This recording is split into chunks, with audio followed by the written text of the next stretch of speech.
नमस्कार दोस्तों, बहुत बहुत स्वागत है आप सभी का सरकार स्टडी बेस्ड एजुकेशन में। एमपीपीएससी 2020 के पाठ्यक्रम को पूर्ण कराने की ये जो श्रृंखला चल रही है, इसके अंतर्गत आज हम पढ़ेंगे मुख्य परीक्षा के पाठ्यक्रम के अंतर्गत विज्ञान एवं तकनीकी, जो कि है तृतीय प्रश्न पत्र में। ठीक है, इसके अंतर्गत हम इकाई 1 का जो पाठ्यक्रम है वो पूर्ण कर रहे हैं। इसके अंतर्गत मैं आपको बता दूं, कार्यबल, ऊर्जा, इकाई और माप, गति, वेग, त्वरण, ध्वनि, विद्युत, चुंबक, इतने सारे टॉपिक्स यहाँ पे हो चुके हैं, पूर्ण हो चुके हैं। ठीक है, प्रकाश का जो पहला पार्ट 1 था, भाग 1, वो कंप्लीट कराया जा चुका है। अभी हम पार्ट 2 इस लेक्चर में पढ़ेंगे। ठीक है, पार्ट 2 का हमको पढ़ना है इसमें। और साथ ही साथ मैं आपको बता दूं, एमपीपीएससी 2020 का पूरा पाठ्यक्रम हमारे चैनल पर कराया जा रहा है। यदि आप पूरा पाठ्यक्रम हिंदी भाषा में, ठीक है, हिंदी भाषा में क्रमबद्ध तरीके से पढ़ना चाहते हैं तो आप इस चैनल से जुड़ जाइए। और चैनल से जुड़ने के लिए आप चैनल को सब्सक्राइब कर सकते हैं और बेल आइकन दबा सकते हैं, ताकि चैनल पर अपलोड हुई लेटेस्ट वीडियो की नोटिफिकेशन आपको सबसे पहले प्राप्त हो सके। जो टॉपिक हमको डिस्कस करने हैं वो ये हैं: गोलीय दर्पण, गोलीय दर्पणों के लिए चिन्ह परिपाटी, गोलीय दर्पण से संबंधित शब्दावली, उत्तल दर्पण, कॉन्वेक्स मिरर, उत्तल दर्पण के उपयोग, उत्तल दर्पण द्वारा बने प्रतिबिंब का निर्माण, अवतल दर्पण, कॉनकेव मिरर, अवतल दर्पण के उपयोग यानी यूजेस ऑफ कॉन्वेक्स मिरर, अवतल दर्पण द्वारा प्रतिबिंब का बनना, दर्पण सूत्र और आवर्धन। ठीक है, ये टॉपिक्स हमको डिस्कस करने हैं अभी।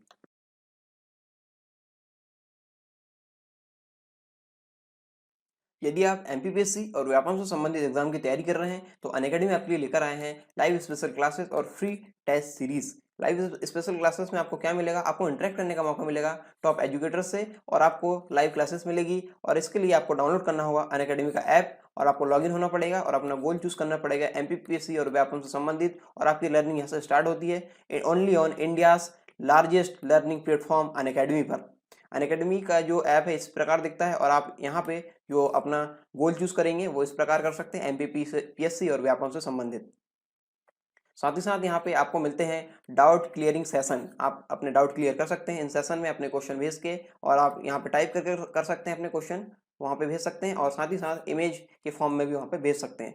इसके साथ आप जो एमसीक्यू वगैरह जब कंडक्ट कराए जाएंगे तो आप पोल के माध्यम से अपने एमसीक्यू का आंसर वहाँ पे दे सकते हैं। साथ ही साथ पीडीएफ और नोट्स यदि डाउनलोड करना है तो यहाँ पे इसका भी ऑप्शन है।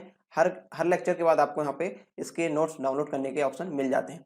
और इसके साथ एमपीपीएससी T20 सीरीज आपको यहाँ पे मिल रही है डेली 8 बजे। इसमें 20 क्वेश्चन होंगे और 20 मिनट में आपको इनके आंसर देने होंगे। इसके साथ आपको मिलता है इसमें real time exam experience.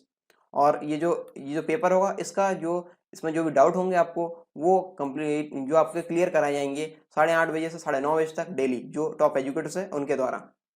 Free live class और प्लस क्लास में क्या फ़र्क है? यहाँ पे प्लस क्लास में आपको मिलेंगे complete syllabus, unlimited practice sets और पीडीएफ नोट्स यहाँ पे अनलिमिटेड मिलेंगे आपको, और all doubt solve by top educators. और यदि आप फ्री क्लास यहाँ पे ज्वाइन करेंगे तो आपको यहाँ पे ये सारी चीज़ें जो हैं वो लिमिटेड हो जाएगी। इसके और क्या बेनिफिट्स है? आप अपने पसंदीदा टीचर से पढ़ सकते हैं, और विभिन्न प्रकार के यहाँ पे बैच है, आप उन बैच को ज्वाइन कर सकते हैं। और यहाँ पे डाउट क्लियरिंग सेशन भी होते हैं, और यहाँ पे पोल भी क्रिएट कराए जाते हैं, कमेंट्स आप कर सकते हैं जो भी आपके कमेंट्स हैं, और यहाँ पे क्विज भी सॉल्व कराई जाती है। 1 सब्सक्रिप्शन आपको लेना पड़ेगा और अनलिमिटेड एक्सेस आप इससे प्राप्त कर सकते हैं। आप यहाँ पे इन लेक्चर्स को डाउनलोड कर सकते हैं, इन वीडियोस को डाउनलोड कर सकते हैं, ऑफलाइन आप देख सकते हैं बाद में, और पीडीएफ भी डाउनलोड कर सकते हैं रिविजन के लिए। अक्टूबर में आने वाले बैचेस को आप चूज कर सकते हैं। यहाँ पे जैसे एमपीएसआई का बैच है और अन्य जो बैच यहाँ पे दिए एमपी पुलिस संबंधित है, और जो अन्य बैच आपके जो पसंदीदा बैच है वो आप यहाँ से चूज कर सकते हैं। दर्पण से संबंधित जो हमने समतल दर्पण है, जो इसके 2 भाग होते हैं, समतल दर्पण और गोलीय दर्पण। समतल दर्पण हम डिस्कस कर चुके हैं और प्रकाश हम पढ़ चुके हैं। अब आगे हमको पढ़ना है गोलीय दर्पण। गोलीय दर्पण, गोलीय दर्पण में उत्तल दर्पण और अवतल दर्पण, ये 2 प्रकार होते हैं गोलीय दर्पण के। गोलीय दर्पण देखते हैं क्या है। स्पेरिकल मिरर, ये क्या होते हैं और क्या इसके नियम होते हैं, किस प्रकार से होते हैं, ये देखते हैं। गोलीय, यहाँ पे शब्दों से समझिए, गोलीय और दर्पण। ठीक है, गोलीय मतलब ये, ठीक है, ये इस प्रकार ये कोई गोल है। यहाँ पे देखिए, यहाँ पे हम उत्तल दर्पण भी बताएंगे आपको, और अवतल दर्पण भी बताएंगे। उत्तल और अवतल दोनों कैसे बनते हैं ये बताएंगे।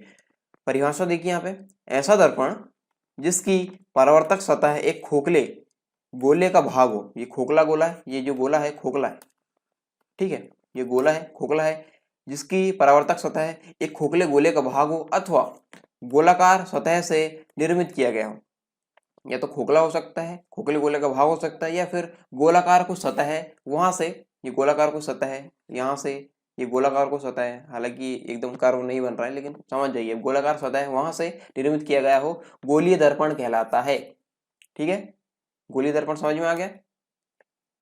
गोलीय दर्पण सामान्यतः कांच के एक टुकड़े पर चांदी का लेप करके बनाया जाता है। सामान्यता की बात हो रही, ठीक है, चांदी का लेप करके यहाँ बनाया जाता है। और भी लेप हम कर सकते हैं, जो पीछे का जो एरिया रहता है उसको, उसमें लेप लगाने के लिए, ठीक है, और भी चीजों को हम यूज कर सकते हैं। देखिए अब यहाँ पे देखिए, ये गोली दर्पण है, यहाँ खोखले भाग से कैसे बनता है, ये देखिए, खोखले भाग से हमने इसको काट दिया, ठीक है, कहीं से भी काट दिया, एकदम सीधा काट रहा है, ठीक है, सीधा मतलब एकदम जो कटेगा ना एकदम सीधा कटेगा, सीधा मतलब या तो ऐसा कट जाएगा, वो ऐसा भी कर सकता है, ये स्ट्रेट लाइन यानी सरल रेखा में कटेगा, या तो ऐसा हो जाएगा या फिर ये कट जाएगा इस प्रकार से। देखिए ये आपको ज़्यादा समझ में आएगा, ये वाला, ठीक है, ये वाला जो है, एक मिनट इसको मिटा दूं पुराना वाले को,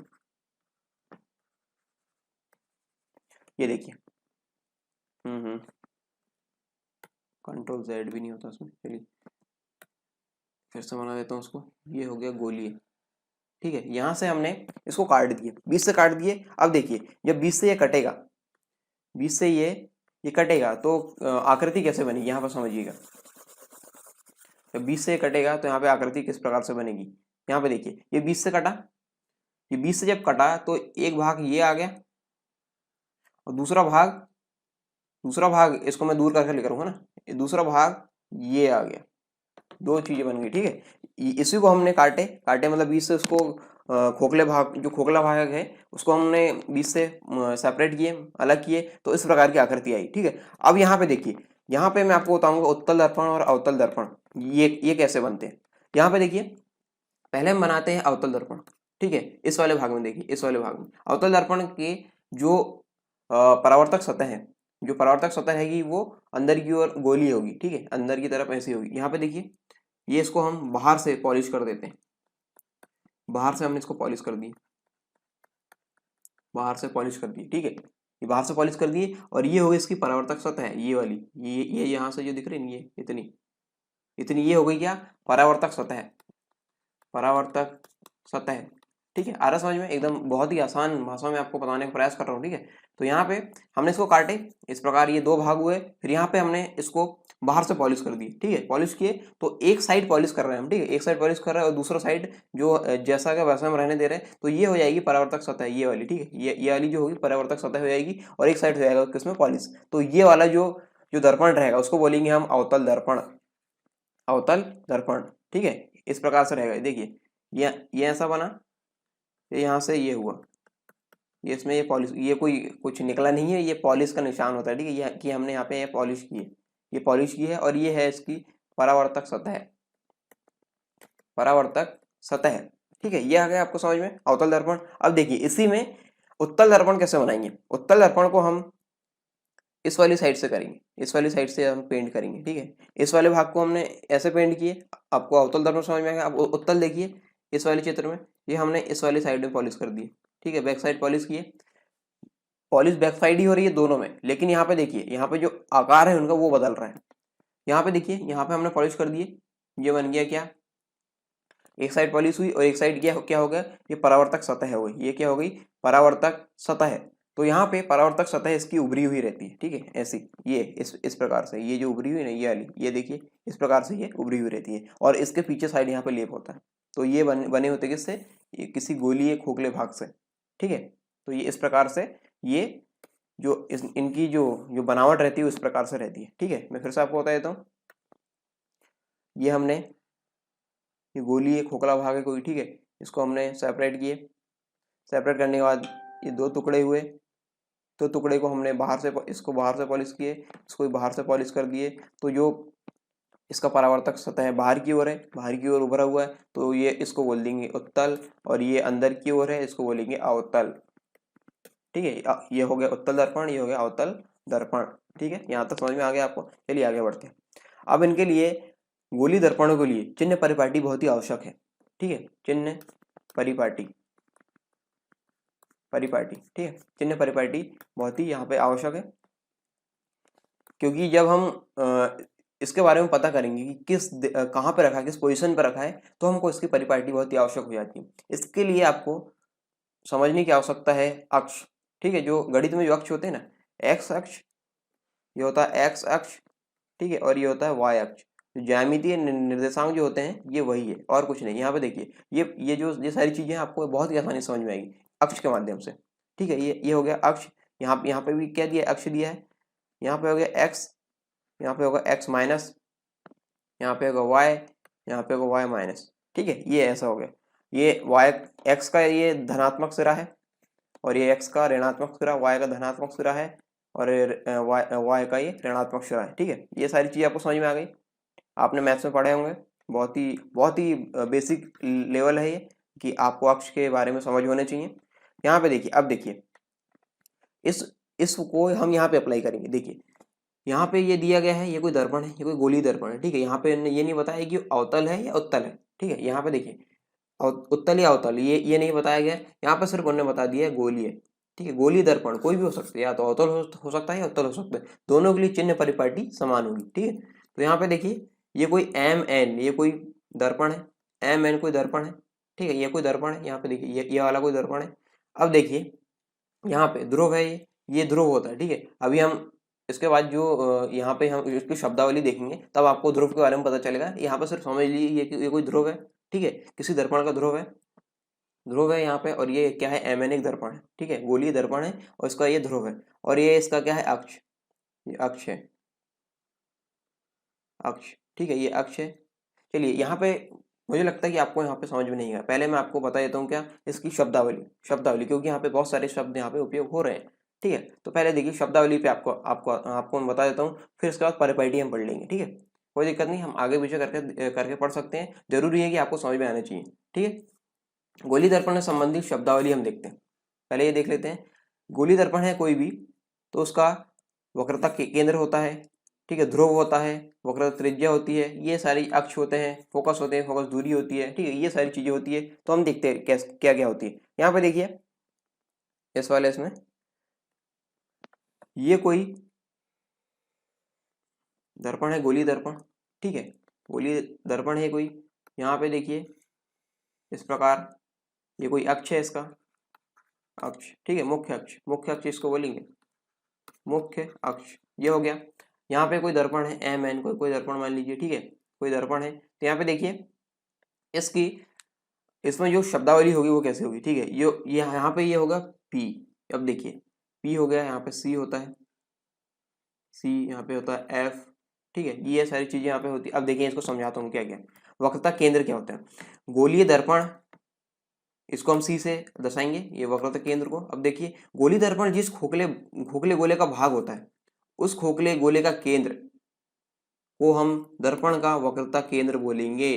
ठीक है, किसको बोलेंगे, जिस गोलीय खोखले भाग का जिस गोलीय खोखले भाग से वो टूट के बनेगा, या जिसका वो भाग होगा, उसके केंद्र को मान लीजिए यहाँ पे इससे मिलकर, इससे टूट के बना है। ठीक है, या इससे ये बना है, ये वाला जो दर्पण है इससे बना है। ठीक है, किससे, इस वाले से, ये जो दर्पण है इससे बना है। तो इसका जो केंद्र होगा, गोलीय खोखले भाग का जो केंद्र होगा, वही इसका भी केंद्र होगा। ठीक है, वही इसका भी केंद्र होगा, क्योंकि ये हमने इसको 20 से काटा है। ठीक है, यहाँ पे इसका भी केंद्र यही होगा, यानी सी, इसको हम सी से दर्शाएंगे। ठीक है, वक्रता केंद्र आपको समझ में आ गया, सी क्या होता है। अब देखिए ध्रुव समझते हैं हम। दर्पण के परावर्तक पृष्ठ पर स्थित केंद्र को, दर्पण के परावर्तक पृष्ठ, ये परावर्तक पृष्ठ है। ठीक है, यहाँ ये वाला जो एरिया है ये परावर्तक पृष्ठ कहलाएगा, ये परावर्तक पृष्ठ है। ठीक है, ये वाला जो एरिया है ना, ये परावर्तक पृष्ठ है इसका, इस दर्पण का। तो दर्पण के परावर्तक पृष्ठ पर स्थित केंद्र को, ये परावर्तक पृष्ठ है, केंद्र, इसका केंद्र कैसे पता करेंगे, ये अक्ष जहां से सेंटर से होकर जाएगा, इस वाले एम एन वाले जो दर्पण से, एम एन जो दर्पण है, ये दर्पण है एम एन, ये दर्पण का नाम एम एन है। एम एन से यदि वो जाएगा सेंटर से होते हुए, तो ये क्या कहलाएगा, ये हो जाएगा ध्रुव। ठीक है, क्या हो जाएगा, ध्रुव, दर्पण का ध्रुव। आ रहा समझ में? अभी हम केंद्र पढ़ चुके हैं और ध्रुव पढ़ चुके हैं, बहुत ही आसानी से समझिए, क्योंकि ये आप समझ गए तो आपको दर्पण संबंधित काफी सारी जो शब्दावली है वो समझ में आएगी, और यहाँ पे आप बहुत ही आसानी से इन सारे टॉपिक्स को कवर कर पाएंगे। ठीक है, ये यदि आप समझ गए तो गोलीय दर्पण के आगे के जो टॉपिक्स है बहुत ही आसानी समझ में आएंगे। ठीक है, अब है वक्रता त्रिज्या। ठीक है, त्रिज्या किसी भी वृत्त में, वहां पे या गोले में त्रिज्या क्या होती है आपको पता है? ये देखिए, गोलीय दर्पण का परावर्तक पृष्ठ जिस बृहद गोले का भाग होता है उस गोले की वक्रता त्रिज्या r कहलाती है। यहाँ पे देखिए, जिसका भी भाग रहेगा इसमें कोई ना कोई त्रिज्या होगी। ठीक है, त्रिज्या होगी यहाँ पे, ये r है, मान लीजिए त्रिज्या r है, इसको r से दर्शाते हैं हम, रेडियस। r को क्या बोलते हैं? रेडियस। r को हम बोलते हैं रेडियस। ठीक है, तो r से उसको दर्शाते हैं, तो इसकी जो त्रिज्या होगी वही त्रिज्या होगी जो गोलीय भाग की थी। ठीक है, जो गोलीय भाग से ये बना है, तो गोलीय भाग की जो त्रिज्या थी इसकी जो त्रिज्या थी वही इसकी त्रिज्या होगी। ठीक है, और ये क्या होगी, देखिए अब हमको नहीं पता है किससे बना है, तो हम यदि हमको इसको यहाँ देखना है कि कैसे पता करेंगे, तो यहाँ पे देखिए, यह ध्रुव P, ये ध्रुव है P। ठीक है, ये ध्रुव P है तथा वक्रता केंद्र C के मध्य की दूरी को दर्शाती है। केंद्र और यहाँ पे केंद्र से ये जो आखिरी भाग है, ठीक है, केंद्र से P के बीच, P और C क्या है कि वक्रता केंद्र, और P क्या है, ध्रुव। C क्या है, वक्रता केंद्र, और P क्या है, ध्रुव। इनके बीच की दूरी को दर्शाएगी। यहाँ पे देखिए, यहाँ पे R क्या है, ये है, ये मान लीजिए ये इससे निकल के यहाँ पे बना है, ये बना है, तो यहाँ पे ये R है। R तो हम सबको पता है, इस वाले में जो वृत्त या गोले में जो रहेगा, ये गोले में R जो रहेगा ये तो पता है। वैसे यहाँ पे R है। ठीक है, यहाँ पे केंद्र से इस वाले यानी मुख्य अक्ष P से केंद्र की दूरी क्या कहलाएगी, तो यहाँ पर कहलाएगी वक्रता त्रिज्या। वक्रता त्रिज्या यानी R, इसको हम बोलेंगे। ठीक है, R। आगे समझ में, तीन चीजें हम पढ़ चुके हैं, वक्रता केंद्र, ध्रुव और त्रिज्या, वक्रता त्रिज्या, ये तीन चीजें हम पढ़ चुके हैं। अब हम पढ़ते हैं क्या, मुख्य अक्ष। मुख्य अक्ष क्या होता है? ध्रुव P से वक्रता त्रिज्या को मिलाने वाली रेखा को दर्पण का मुख्य अक्ष बोलेंगे। ध्रुव P, ये ध्रुव है, यहाँ P, कलर चेंज कर देता हूँ यहाँ पे, एक मिनट, ये ध्रुव P है, ध्रुव P, और यहाँ पे किसके, वक्रता केंद्र, ध्रुव P, वक्रता केंद्र नहीं, सॉरी, ये है त्रिज्या। ठीक है, ध्रुव P से वक्रता त्रिज्या को मिलाने वाली रेखा, वक्रता त्रिज्या, ये वक्रता त्रिज्या है, यहां से इसको मिलाने वाली रेखा कहलाएगी मुख्य अक्ष। ध्रुव P से वक्रता त्रिज्या को मिलाने वाली रेखा क्या कहलाएगी, मुख्य अक्ष। चलिए इसको मिटा के आपको बताता हूँ, यहाँ पे कंफ्यूज हो गए, बहुत सारा वहां लिखा गया था। ये देखिए, मैं एकदम फटाक से बनाता हूँ, ये हुआ, ये हो गया P, यहाँ पे हो गया C, P, येलो कलर दिख रहा है या नहीं दिख रहा? चलिए मैं इसको चेंज कर देता हूँ, F। ठीक है, यहाँ पे देखिए, यहाँ पे ये कहना चाह रहा है कि ध्रुव P से वक्रता त्रिज्या R, वक्रता त्रिज्या क्या थी, यहाँ से लेके यहाँ तक की दूरी R, ध्रुव P से वक्रता त्रिज्या को मिलाने वाली रेखा को, ध्रुव P से वक्रता त्रिज्या को मिलाने वाली रेखा को हम क्या बोलेंगे, ये मिला रही है रेखा, इसको बोलेंगे हम, इसको बोलेंगे क्या, मुख्य अक्ष, मुख्य अक्ष। ठीक है, आगे समझ में। अब देखिए फोकस, फोकस क्या होता है, ये हमने F यहाँ पे दर्शाया है ना, ये क्या होता है, ये देखिए, मुख्य अक्ष पर स्थित वह बिंदु, मुख्य अक्ष पर, ये मुख्य अक्ष है, ठीक है, ये मुख्य अक्ष है, मुख्य अक्ष पर स्थित वह बिंदु जहां मुख्य अक्ष के समांतर आती हुई किरणें, मुख्य अक्ष के समांतर, ये मुख्य अक्ष है, ठीक है, यहाँ इसके समांतर आती हुई किरणें, ये भी जो भी किरणें आ रही है, ठीक है, एक किरण का मैं एग्जाम्पल यहाँ पर ले रहा हूँ। ठीक है, ये मुख्य अक्ष के समांतर आती हुई किरणें, बहुत सारी किरणें आती, जो भी जितनी भी आएगी वो इसी नियम को फॉलो करेगी। ठीक है, तो यहाँ पे एक के माध्यम से आपको समझने का प्रयास करेंगे। मुख्य अक्ष पर स्थित वह बिंदु जहां मुख्य अक्ष के समांतर आती हुई किरणें गोलीय दर्पण से परावर्तन के पश्चात ये परावर्तित हुई, ठीक है, परावर्तन के पश्चात जिस बिंदु पर आपतित होती है, परावर्तन के पश्चात इस बिंदु पर आपतित होगी। ठीक है, परावर्तन के पश्चात जिस बिंदु पर आपतित होगी उस बिंदु को दर्पण का फोकस बिंदु कहते हैं। क्या कहते हैं, फोकस बिंदु। ये जो किरण है वो कहीं से भी आए, ठीक है, यदि समांतर आ रही है किसके, मुख्य अक्ष के समांतर आ रही है, और परावर्तन जब हो रहा है उसका, तो वो कहाँ से गुजरेगी, वो गुजरेगी जिस बिंदु से गुजरेगी वो कहलाएगा फोकस बिंदु। फोकल पॉइंट इसको हम इंग्लिश में बोलेंगे, फोकस बिंदु। ठीक है, ये यहाँ से भी आ सकती है, कहीं से भी आ सकती है, यहाँ से जाएगी, यहाँ से जाएगी, ठीक है, कहीं से भी आए वो, लेकिन परावर्तन के पश्चात जिस बिंदु से होकर जाएगी, किसके, मुख्य अक्ष के, ये मुख्य अक्ष के जिस बिंदु से होकर जाएगी उसी को हम बोलेंगे फोकस बिंदु। और फोकस बिंदु और ध्रुव, ठीक है, फोकस बिंदु और ध्रुव P, इसके बीच की दूरी, फोकस बिंदु और ध्रुव के बीच की दूरी को हम बोलेंगे फोकस दूरी, फोकस दूरी। ठीक है, फोकस दूरी इसको बोलेंगे। फोकस बिंदु आपको समझ में आया। अब फोकस बिंदु के बाद हम जो ध्रुव से नापेंगे, ध्रुव से दूरी नापेंगे, यहाँ से लेके फोकस बिंदु तक की दूरी क्या कहलाएगी, फोकस दूरी। ठीक है, आई होप ये आपको सारी जो शब्दावली वो समझ में आई होगी। और यहाँ पे एक संबंध और मैं आपको बताना चाहता हूँ, यहाँ पे होता है फोकस दूरी यानी F और R में संबंध, R में संबंध, फोकस दूरी यहाँ पे F है और यहाँ पे R क्या है, त्रिज्या, वक्रता त्रिज्या। इसमें क्या संबंध होता है, इसमें संबंध होता है, यहाँ पे देखिए ये कोई यहाँ पे है गोलीय दर्पण है, इसका मुख्य अक्ष है। यहाँ पे देखिए, यहाँ पे ये क्या है C, यहाँ पे ये है F, यहाँ पे है P, ये सारी चीजें हैं। अब देखिए जो R है, R तो यहाँ से लेके यहाँ तक है, ठीक है, यहाँ से लेके यहाँ से R है यानी वक्र त्रिज्या है। और हमने फोकस बिंदु और ध्रुव के बीच की दूरी को क्या बोले थे, फोकस बिंदु और ध्रुव के बीच की दूरी को बोले थे हमने क्या, फोकस दूरी। इन दोनों में क्या संबंध है, इन दोनों में संबंध है, यहाँ पे होता है R बराबर होता है 2F या F बराबर होता है R/2। ठीक है, ये होता है R बराबर 2F या F बराबर R/2, ये इनमें संबंध होता है। किसमें, R यानी वक्रता त्रिज्या और फोकस दूरी और वक्रता त्रिज्या में यही संबंध होता है। ठीक है, यहाँ पे ये हमने कुछ नहीं किया, ये 2 को इस साइड पहुंचा दिया, यहाँ बस खाली F बच गया तो R/2 हो गया यहाँ पे। ठीक है, आगे समझ में, आगे बढ़े। अब पढ़ते हैं उत्तल दर्पण। ठीक है, यहाँ पे मैंने आपको समझा दिया, अब इसकी परिभाषा हम देख लेते हैं उत्तल दर्पण की। कॉन्वेक्स मिरर की परिभाषा क्या है, वह गोलीय दर्पण जिसकी बाह्य सतह उभरी हुई हो, ठीक है, और हो उत्तल दर्पण कहलाती है। वह गोलीय दर्पण जिसकी बाह्य सतह उभरी हुई हो गोलीय दर्पण कहलाती है या कहलाता है। ठीक है, ये बाह्य सतह उभरी हुई हो, एक मिनट फिर से बनाता हूँ, मेरी ड्राइंग थोड़ी ज़्यादा ही खराब है, तो आप समझ जाएं बस। ठीक है, इतना मेरे लिए काफ़ी होगा। तो ये देखिए गोलीय दर्पण की जो उभरी हुई सतह है, जो बाह्य सतह है वो उभरी हुई है, ऐसी ये उभरी हुई सतह है। ठीक है, तो यहाँ पे इसकी आंतरिक जो भाग होगा इसमें लेप कर देंगे, आंतरिक भाग में लेप कर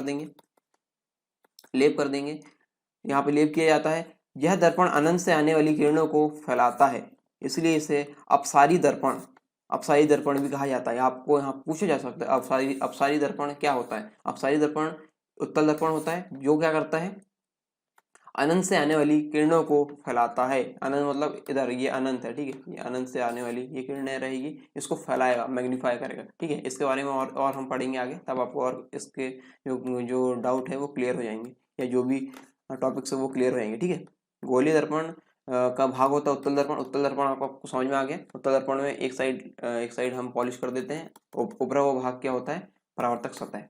ठीक है, इसका उपयोग हम देखते हैं। इसका उपयोग हम बहुत ज़्यादा करते हैं। ठीक है, दर्पणों का उपयोग बहुत ज़्यादा करते हैं।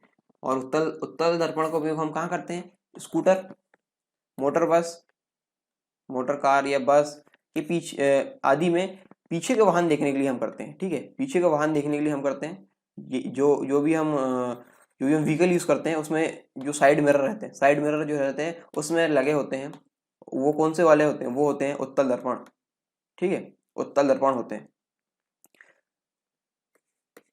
या उसको हम बोलते हैं साइड मिरर या फिर रियर व्यू मिरर भी उसको कहेंगे। ठीक है, जो हम जिसका हम यूज करेंगे वाहनों में उसको हम बोल देंगे साइड मिरर बोलते हैं, या फिर रियर व्यू मिरर भी इसको बोलते हैं। और स्ट्रीट लैंप्स में इनका उपयोग किया जाता है। स्ट्रीट लैंप्स में उनका उपयोग किया जाता है क्योंकि इनका दृष्टि क्षेत्र अत्यधिक विस्तृत होता है। ठीक है, ये चीज़ों को फैला देते हैं, जैसा कि यहाँ बताया गया था ना, यहाँ पे क्या करते हैं, आने वाली किरणों को फैला देता है उत्तल दर्पण, इसलिए हम इसका उपयोग करते हैं स्ट्रीट लैंप में। ठीक है, आगे समझ में। यहाँ इसका उपयोग हम कहाँ करते हैं, व्हीकल में साइड मिरर के रूप में उत्तल दर्पण का, और यहाँ पे व्हीकल में जितने प्रकार के व्हीकल है, और या फिर स्ट्रीट लैंप पे हम इसका उपयोग करते हैं। उत्तल दर्पण द्वारा प्रतिबिंब का निर्माण। अब प्रतिबिंब का निर्माण बहुत ही आवश्यक चीज है, ठीक है, उत्तल में भी और दूसरा है अवतल में भी। अवतल में प्रतिबिंब निर्माण कंडीशन बहुत ज़्यादा है, उत्तल में यहाँ पे 2 यहाँ पे कंडीशन दी गई है, जबकि अवतल दर्पण जब हम पढ़ेंगे उसके निर्माण कंडीशन ज़्यादा है। वहाँ पे भी आपको बहुत ही सावधानी से पढ़ना होगा और यहाँ पे बहुत ही सावधानी से पढ़ना होगा, क्योंकि थोड़ी थोड़ी चीज़ें वहाँ पे वो आगे पीछे करेगा और आपसे पूछेगा कि ये बताइए कि इसके प्रतिबिंब की स्थिति क्या होगी, प्रतिबिंब का आकार क्या हो गया, या प्रतिबिंब की प्रकृति क्या होगी, ये सारी चीज़ें आपसे पूछेगा। या फिर पूछ लेगा कि प्रतिबिंब का आकार ऐसा है या इसकी स्थिति ऐसी है, तो वस्तु की स्थिति बताइए, ठीक है। ये देखिए, ये बस वस्तु की स्थिति, प्रतिबिंब की स्थिति, प्रतिबिंब का आकार, प्रतिबिंब की प्रकृति है किरण, ये है किरण आरेख। तो यहाँ पे देखिए इन चारों में कोई 3 चीज दे देगा, एक चीज मिस कर देगा, ठीक है, इस प्रकार से पूछेगा। तो या 3 चीज कोई भी दे देगा, एक कोई मिस कर देगा, तो आपको बताना पड़ेगा वो क्या है। तो यहाँ पे ये इसलिए बहुत ही आवश्यक है, ठीक है, बहुत ही आवश्यक चीज है ये, आप इसे समझिए। उत्तल दर्पण, यहाँ पे देखिए उत्तल दर्पण का चित्र बना हुआ है, यहाँ पे आपको दिखाई दे रहा है। यहाँ पे बाहर साइड पॉलिश हुई है और ये उसका परावर्तक सतह उभरा हुआ है, ठीक है। यहाँ पे सारी जो परिपाटियां हैं वो बनी हुई है। यहाँ पे एफ है और यहाँ पे देखिए उत्तल दर्पण में जो परिपाटियां होती है इस प्रकार से होती है।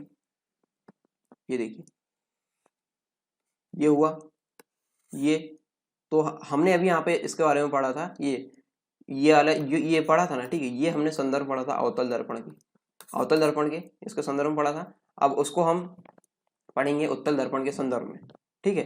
अब यहाँ पे इसका प्रतिबिंब निर्माण से पहले जो हमने एक चीज छोड़े थे ना, क्या छोड़े थे हमने, गोलीय दर्पणों के लिए चिन्ह परिपाटी, ये पढ़ लेते हैं। यहाँ पे गोलीय दर्पण के लिए चिन्ह परिपाटी हम देख लेते हैं। यहाँ पे देखिए कोई भी गोलीय दर्पण है, गोलीय दर्पण कोई भी है, ठीक है, या तो उत्तल है या अवतल है, ठीक है, उत्तल या अवतल, दो में से कोई भी है।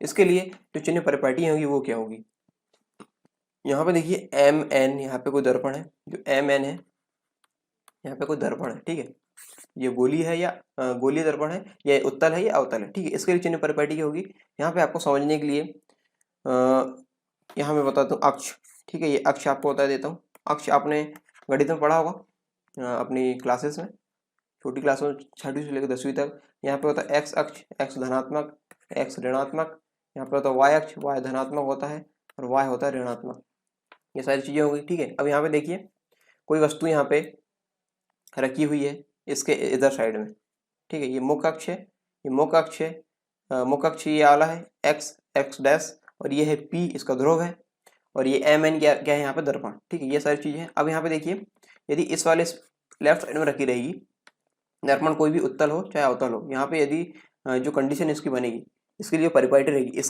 इसके जो रहेंगे, जो ध्रुव है, जो पॉइंट्स रहेंगे जो हमने पढ़े सी एफ, ठीक है, सी एफ वगैरह, वस्तु की दूरी यानी बिंब की दूरी, ये सारी चीजें यहाँ पे ऐसे ही फिट होगी, ठीक है, ऐसे का वैसे फिट होगी। इनके लिए जो धन और ऋण का जो खेल रहेगा वो यहाँ पे बता देंगे, ठीक है, कि वो लेफ्ट में है, इसकी पोजीशन वो पता चलेगी ना कि अक्ष से किधर साइड में है। तो यहाँ पे देखिए इस साइड में होगा क्या, ऋण, एक्स ऋण हो जाएगा, इधर साइड में ये हो जाएगा एक्स ऋण हो जाएगा, और ये हो जाएगा एक्स धन, ठीक है। तो यहाँ पे देखिए धन और ऋण, धन वाला इधर है, ऋण वाला इधर है, ठीक है।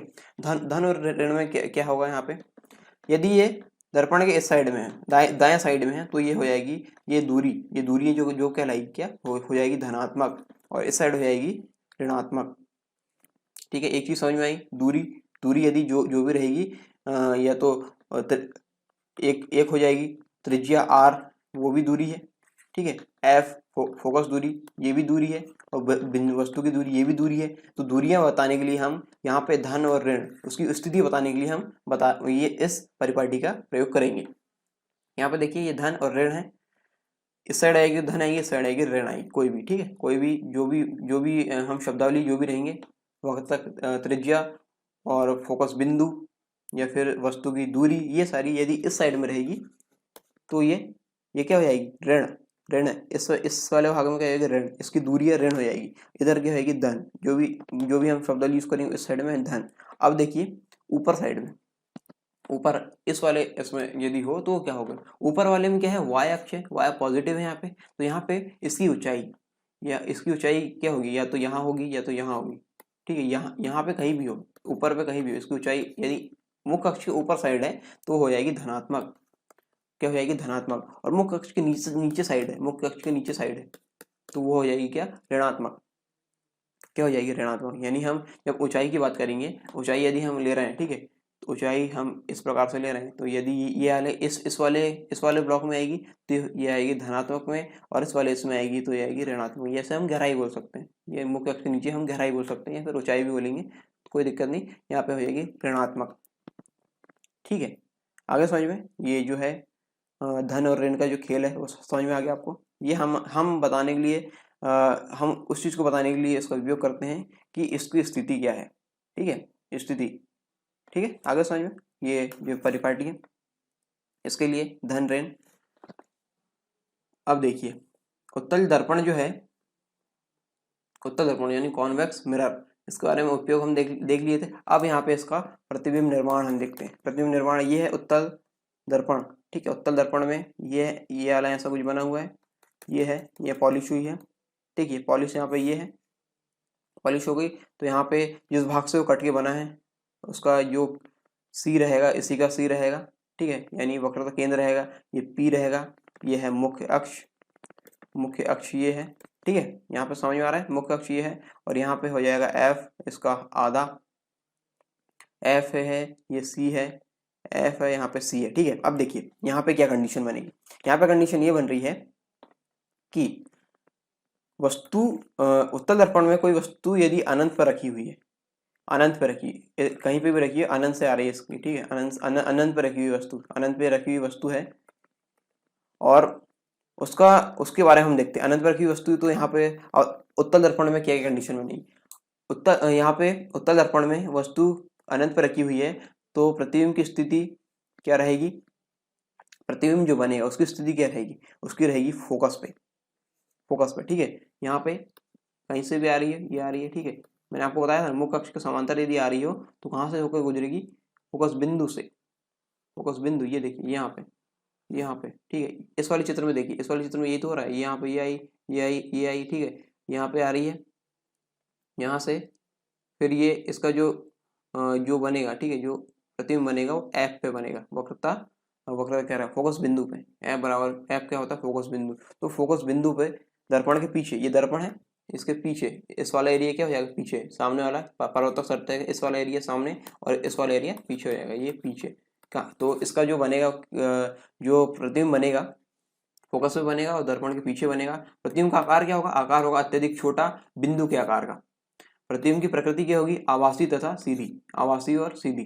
ठीक है, आभासी और सीधा जो प्रतिबिंब बनेगा, आभासी और सीधा बनेगा। दूसरी कंडीशन यहाँ पे, अनंत तथा दर्पण के ध्रुव के बीच, अनंत तथा दर्पण ध्रुव पी के बीच, ये इस वाली कंडीशन में देखिए, अनंत यहाँ पे अनंत पे रखी हुई है। ठीक है, और यहाँ पे दर्पण का ध्रुव पी है, इसके बीच यदि अनंत और दर्पण ध्रुव पी के बीच में यदि वस्तु रखी हुई तो हाँ, इसका प्रतिबिंब की स्थिति क्या होगी, इसके प्रतिबिंब की स्थिति यहाँ पे होगी, देखिए P तथा F के बीच, P तथा F के बीच, यहाँ पे P है, ये उत्तल दर्पण है, ये हो गया F, P और F के बीच में दर्पण के पीछे, तो यहाँ कहीं बनेगी इसकी स्थिति। ठीक है, यहाँ कहीं, ये यहाँ कहीं बनेगी। यहाँ पे देखिए इस वाले क्षेत्र में ये कोई वस्तु रखी हुई अनंत पे और P के बीच में, तो यहाँ से ये इसकी जो आ रही है, फिर से बताता हूँ, एक मिनट, कहाँ गया है, ये देखिए इस वाले चित्र में देखिए, यहाँ पे ये आ रही है, ये वस्तु है, इसकी यहाँ पे गई किरणें, वापस आ गई, यहाँ पे ये गई, फिर ये गई, फिर ये इधर चली गई। ठीक है, तो यहाँ पे ये देखिए, ये जो यहाँ पे ये बनेगा, ठीक है, यहाँ पे एफ यहाँ बन रहा है। ठीक है, ये बिंब यहाँ बन रहा है, वस्तु ए बी है, इसका जो प्रतिबिंब है वो यहाँ बन रहा है ए डैश बी डैश, ए डैश बी डैश। ठीक है, तो वस्तु की स्थिति ए बी है और इसका प्रतिबिंब बन रहा है ए डैश बी डैश। तो वो कहाँ पे बनेगा, वो बनेगा कहाँ पे बनेगा, एफ तथा पी के बीच में, एफ यानी फोकस बिंदु और पी यानी ध्रुव के बीच में। कैसा बनेगा, छोटा बनेगा, छोटा यहाँ पे बन रहा है, देखिए छोटा ये बन रहा है यहाँ पे, इसको मिटाता हूँ मैं, समझाया जो।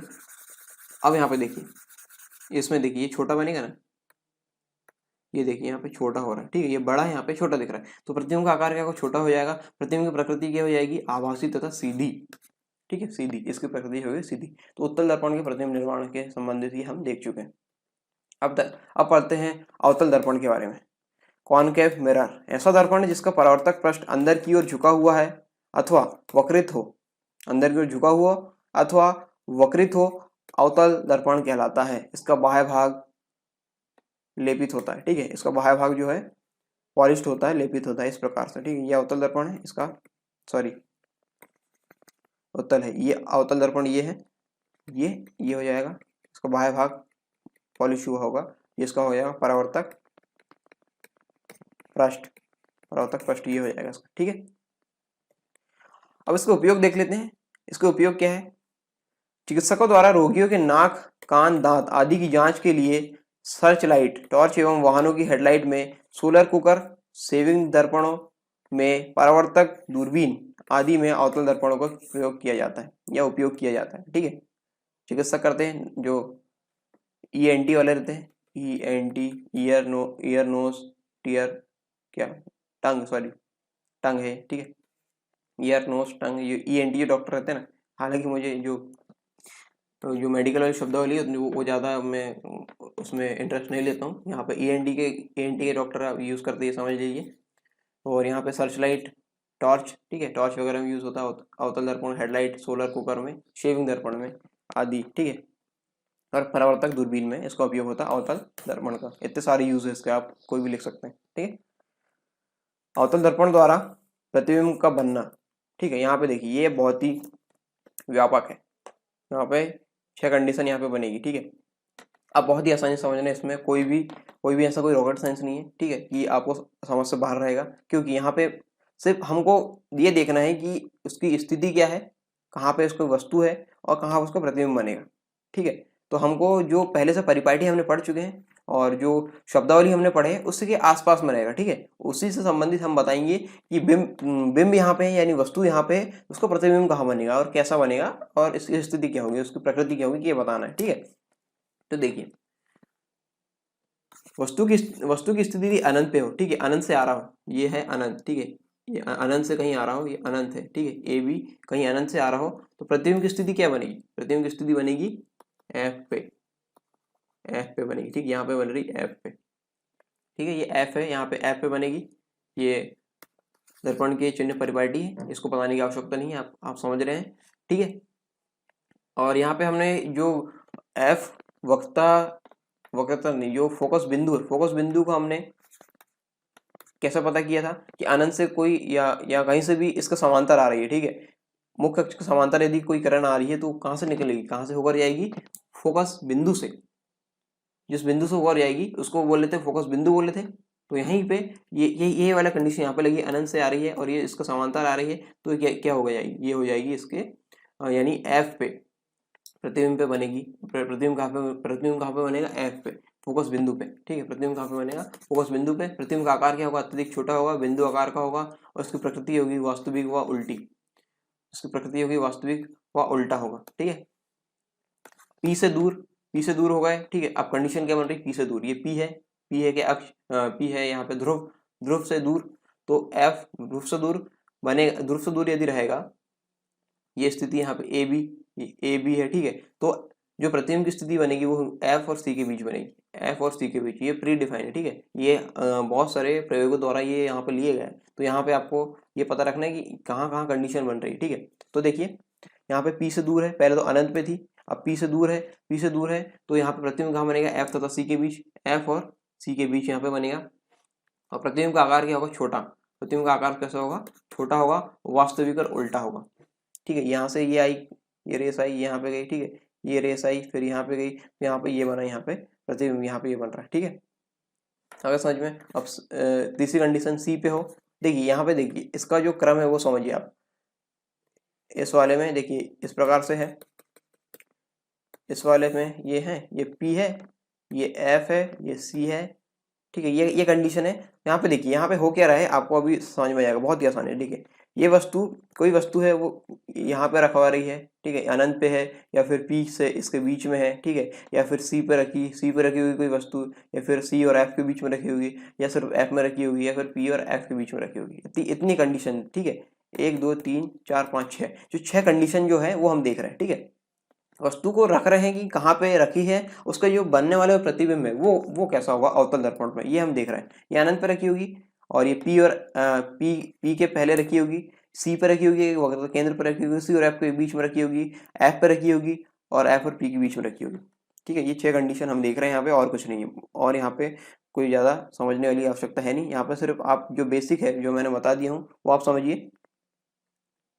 ठीक है, तो ये देखते हैं आगे। अब सी पर रख रहे हैं, इसको सी पर रखेंगे तो प्रतिबिंब की स्थिति सी पर ही बनेगी। सी पर रख रहे हैं तो प्रतिबिंब की स्थिति यहाँ पे बनेगी, सी पर ही बनेगी। यहाँ पे देखिए ये प्रतिबिंब ये रखा है, जो बिंब रखा है ए बी ये रखा है, प्रतिबिंब की स्थिति बन रही है ए डैश बी डैश, ए डैश बी डैश। प्रतिबिंब का आकार इसके समान होगा, जो वस्तु का आकार होगा वास्तविक और उल्टा होगा। ठीक है, वास्तविक और उल्टा होगा यदि सी पर रखा है तो। सी और एफ के बीच है तो सी से दूरी सी से दूर बनेगा ये, सी और एफ के बीच में है, सी और एफ के बीच में। ठीक है, सी और एफ कहाँ रहता है, ये सी है एफ है। ठीक है, ये कंडीशन है। एक मिनट फिर से बना देता हूँ। उत्तर बन रहा है, ये देखिए ये है सी और ये एफ। ठीक है, इसके सी और एफ के बीच में दे रखी है, यहाँ पे कोई वस्तु रखी है। ठीक है, यहाँ कोई वस्तु रखी है, तब कंडीशन यहाँ पे देख रहे हैं। ठीक है, ये वाली कंडीशन यहाँ पे देख रहे हैं, तो ये इसका जो प्रतिबिंब बनेगा सी से दूर बनेगा। सी से यहाँ पे देखिए, इस वाले चित्र में देखिए ये सी और एफ के बीच में रखी है तो सी से दूर बनेगा। यहाँ पे बन रहा है ए डैश बी डैश, ये बी डैश ए डैश, ये बी डैश है, वस्तु क्या है ए बी। यहाँ से यदि सी और एफ के बीच में रखी है तो कैसा बनेगा, सी से दूर बनेगा। ठीक है, सी से ये सी है इससे दूर बनेगा, ये यहाँ कहीं बना रहा है वो ये वाले क्षेत्र में। ठीक है, इधर सी से दूर बनेगा और आवर्धित होगा या बड़ा होगा, आवर्धित या बड़ा इसको बोल सकते हैं। और ये वास्तविक और उल्टा होगा, वास्तविक और उल्टा इसकी प्रकृति होगी। अगली कंडीशन एफ पे। ठीक है, ये कंडीशन देख लिए। अगली कंडीशन है क्या है, एफ, एफ पे बनेगी, ये है ये एफ, ये सी और ये पी। ठीक है, एफ पे यदि यहाँ पे हो, यहाँ पे यदि कोई वस्तु हो तो उसका प्रतिबिंब कैसा बनेगा, वस्तु बनेगा अनंत पे। ये उसका रिवर्स हो गया। ठीक है, रिवर्स हो गया, अनंत से आ रहा था एफ पे बन रहा था, अब एफ पे रखिए तो अनंत पे बनेगा। ठीक है, और अत्यधिक आवर्धित होगा, बहुत बड़ा हुआ है, वास्तविक और उल्टा होगा। ठीक है, आगे समझ में। पी और पी तथा एफ के बीच देखते हैं, पी तथा एफ के बीच, पी और एफ यहाँ पे देखिए, पी है ये और एफ इसके बीच में। देखिए मैंने शुरू से आपको बताया हूँ कि किस किस कंडीशन में हो सकता है, 6 कंडीशन मैंने बताया था आपको। तो अब यहाँ पे इस वाली कंडीशन आ गई। ठीक है, एफ और पी के बीच में, पी या एफ के बीच में ऐसा बोल सकते हैं। तो दर्पण के पीछे बनेगा इसका जो प्रतिबिंब रहेगा, इस वाले इसमें देखिए ये दर्पण के पीछे बन रहा है, ए बी वस्तु यहाँ पे है, ए डैश बी डैश यहाँ पे है। ठीक है, तो यहाँ पे दर्पण के पीछे इसका प्रतिबिंब बनेगा, बड़ा होगा, आवर्धित होगा और आभासी तथा सीधा होगा। ठीक है, आगे समझ में। तो ये 6 कंडीशन हम देख चुके हैं, फिर से आपको रिवाइज करा देता हूँ। ये देखिए यहाँ पे समझ जाइए, यहाँ पे है पी एफ सी और ये कहीं अनंत कहीं है। ठीक है, अनंत, यहाँ पे अनंत पे रखी वस्तु, पहली वस्तु हमने अनंत पे रख दी है। ठीक है, फिर अनंत पे रखे, फिर दूसरे में पी के सामने रख दी, पी के सामने कहीं भी रख दिए, फिर रख दिए क्या, सी पे रख दी वस्तु, फिर सी और एफ के बीच में रख दिए, फिर एफ पे रख दिए, फिर कहाँ रख दिए, पी और एफ के बीच में। तो 1 2 3 4 5 6 वो कंडीशन हमने यहाँ पे देख चुके हैं क्या क्या होगा। ठीक है, आपको समझ में ना आए तो आप इसको फिर से बैक करके दोबारा देखिए, फिर भी ना आए तो आप कमेंट बॉक्स में कमेंट कीजिए। ठीक है, फिर मैं आपको और अच्छे से बता दूंगा यदि आपको इसमें समझ में ना आया होगा तो। अब दर्पण सूत्र, दर्पण सूत्र यहाँ पे देखते हैं। कोई भी दर्पण है, मतलब जो कोई भी गोली दर्पण है उसमें संबंधित एफ यू और वी में जो संबंध है। ठीक है, यहाँ पे देखिए यू और वी में आपको बता नहीं पाया। यहाँ पे देखिए यू क्या होता है, बिंब की पी से दूरी, बिंब की पी से दूरी मुख्य जो रहेगा ना। ठीक है, यहाँ पे गोली दर्पण है, बिंब की पी से दूरी, ठीक है, यू होती है। जो हम चिन्ह परिपाटी पढ़े सेम वही है, लेकिन वहाँ पे यू और वी आपको थोड़ा सा बता नहीं पाया था। तो यहाँ पे देखिए उसको जो परिपाटी हमने जो थे ना, परिपाटी में इस साइड में था और इस साइड में था, जो जिसको हम दर्शाएंगे वो यही है। ठीक है, एफ वी, एफ को दर्शाएंगे, सी को दर्शाएंगे, आर को दर्शाएंगे। इस प्रकार जो चीजें हम दर्शा रहे हैं ना, उसमें एक चीज और भी है, यू और वी।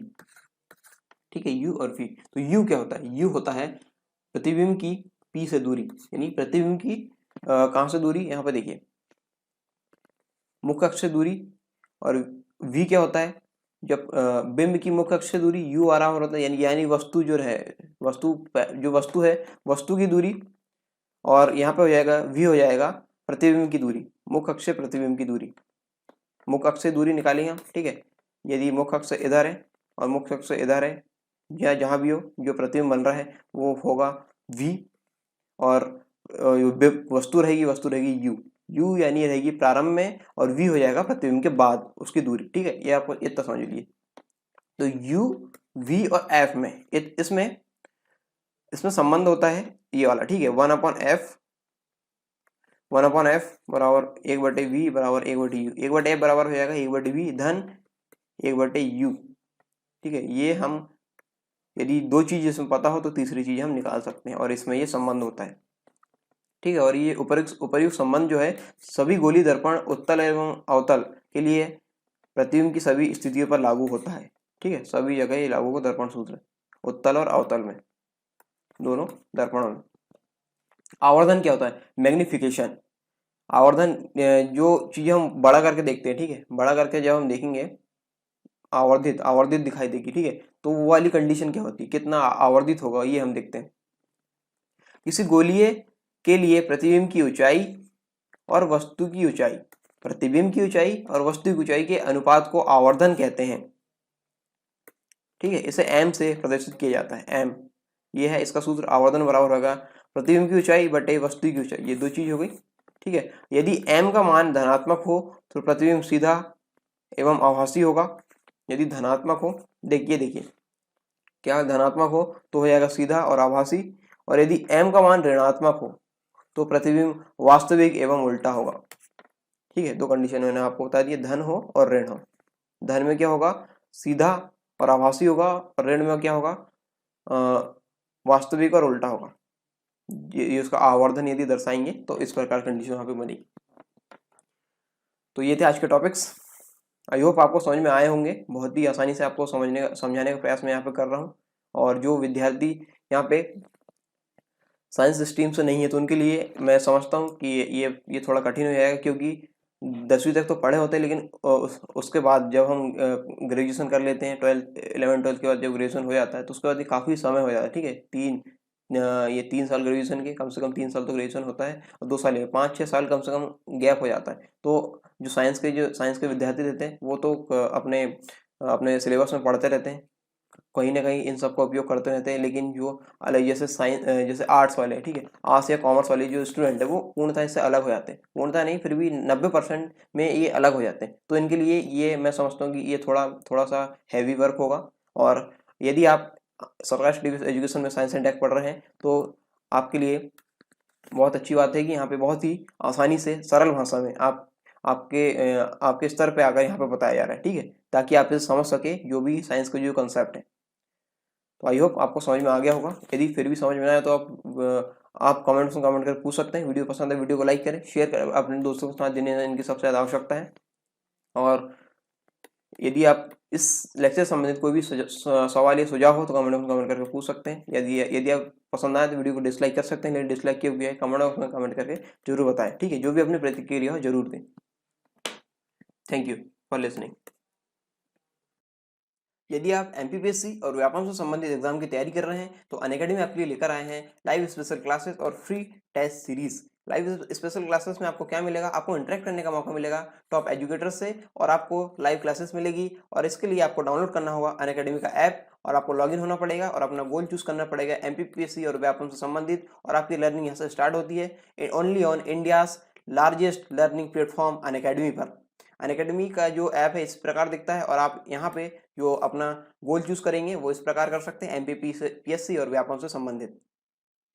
साथ ही साथ यहाँ पे आपको मिलते हैं डाउट क्लियरिंग सेशन। आप अपने डाउट क्लियर कर सकते हैं इन सेशन में अपने क्वेश्चन भेज के, और आप यहाँ पे टाइप करके कर सकते हैं अपने क्वेश्चन, वहाँ पे भेज सकते हैं, और साथ ही साथ इमेज के फॉर्म में भी वहाँ पे भेज सकते हैं। इसके साथ आप जो एमसीक्यू वगैरह जब कंडक्ट कराए जाएंगे तो आप पोल के माध्यम से अपने एमसीक्यू का आंसर वहाँ पे दे सकते हैं। साथ ही साथ पीडीएफ और नोट्स यदि डाउनलोड करना है तो यहाँ पे इसका भी ऑप्शन है। हर लेक्चर के बाद आपको यहाँ पे इसके नोट्स डाउनलोड करने के ऑप्शन मिल जाते हैं। और इसके साथ एमपीपीएससी T20 सीरीज आपको यहाँ पे मिल रही है डेली 8 बजे। इसमें 20 क्वेश्चन होंगे और 20 मिनट में आपको इनके आंसर देने होंगे। इसके साथ आपको मिलता है इसमें रियल टाइम एग्जाम एक्सपीरियंस। और ये जो पेपर होगा इसमें जो भी डाउट होंगे आपको वो कंप्लीट जो आपके क्लियर कराए जाएंगे 8:30 बजे से 9:30 बजे तक डेली, जो टॉप एजुकेटर्स है उनके द्वारा। फ्री लाइव क्लास और प्लस क्लास में क्या फ़र्क है यहाँ पे? प्लस क्लास में आपको मिलेंगे complete syllabus, unlimited practice sets और पीडीएफ नोट्स यहाँ पे अनलिमिटेड मिलेंगे आपको, और all doubt solve by top educators. और यदि आप फ्री क्लास यहाँ पे ज्वाइन करेंगे तो आपको यहाँ पे ये सारी चीज़ें जो हैं वो लिमिटेड हो जाएगी। इसके और क्या बेनिफिट्स है? आप अपने पसंदीदा टीचर से पढ़ सकते हैं और विभिन्न प्रकार के यहाँ पे बैच है, आप उन बैच को ज्वाइन कर सकते हैं। और यहाँ पे डाउट क्लियरिंग सेशन भी होते हैं और यहाँ पे पोल भी क्रिएट कराए जाते हैं, कमेंट्स आप कर सकते हैं जो भी आपके कमेंट्स हैं, और यहाँ पे क्विज भी सॉल्व कराई जाती है। 1 सब्सक्रिप्शन आपको लेना पड़ेगा और अनलिमिटेड एक्सेस आप इससे प्राप्त कर सकते हैं। आप यहाँ पे इन लेक्चर्स को डाउनलोड कर सकते हैं, इन वीडियोज़ को डाउनलोड कर सकते हैं, ऑफलाइन आप देख सकते हैं बाद में, और पीडीएफ भी डाउनलोड कर सकते हैं रिविजन के लिए। अक्टूबर में आने वाले बैचेस को आप चूज़ कर सकते हैं। यहाँ पे जैसे एमपीएसआई का बैच है और अन्य जो बैच यहाँ पे दिए एमपी पुलिस संबंधित है, और जो अन्य बैच आपके जो पसंदीदा बैच है वो आप यहाँ से चूज़ कर सकते हैं।